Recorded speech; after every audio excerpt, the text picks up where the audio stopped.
The coronavirus hit some people harder than others. There are a number of challenges that some Americans are facing right now. And here to discuss those struggles and to share some tips on improving our financial situation is local financial professional Ernie Burns from Burns Estate Planning and Wealth Advisors. Good morning, Ernie.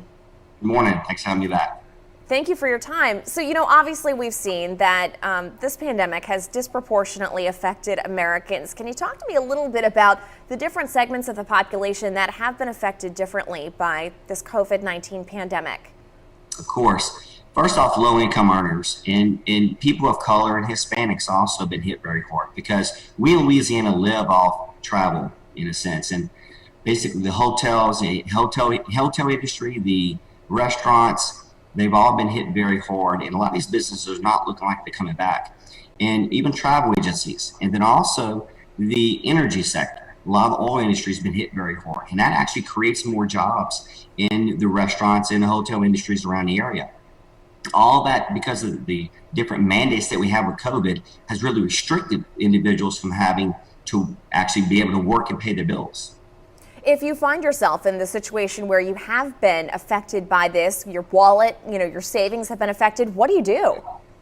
You try to create a budget, as we talked about in the past, but it's kind of hard. Right now, There are a lot of help wanted signs out there. Maybe you're overqualified for some of these jobs, but maybe taking some of these jobs right now so you have money coming in the door. In addition to sit down with somebody and basically create that budget that's the most possibly and the most necessities to pay your bills. It looks like there will be a stimulus package, but it probably will not be until after the election. And when that does occur, you will get that $1,200 check, which could immediately pay off some of those bills. And the excess things that you maybe don't need right now, even if it's cable or, just anything extra, cut that out. Absolutely. Do the best that you can. There's only necessities that you need. What about building an emergency fund? How important is that? That's been really, really important. Unfortunately, a lot of people have not been able to do that, or they tapped into that emergency fund. But there is something you can do. The CARES Act came out with it in March.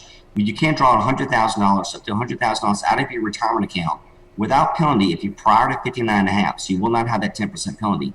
You will still have that tax that is due, but you have up to 3 years to pay that tax back to the IRS. So maybe you need to dip into that fund. Maybe not $100,000. But if you could tip into it for 20 or 30, 40,000, so it doesn't hit you hard in taxes long run, but it could get you over the road to these jobs and the vaccines do come out. Sure, and talk to a professional like yourself to get yourself on track, so you know what course is the best to take. All right, we here at Burns Estate Planning Wealth Advisors will sit down with anyone. We'll sit down with someone that's just trying to create some type of income for themselves and basically start their savings for the first time in their life. They're 20, 30 years old, or we'll sit down with somebody 70 or 80 and dependent on the stock market. And when these volatilities of the market are bouncing the way it is, 800 points a day sometimes, up to 1,000, they want that income to come in and they can't depend on it right now. Right. All right. Ernie Burns, thank you for your time as always. Thank you.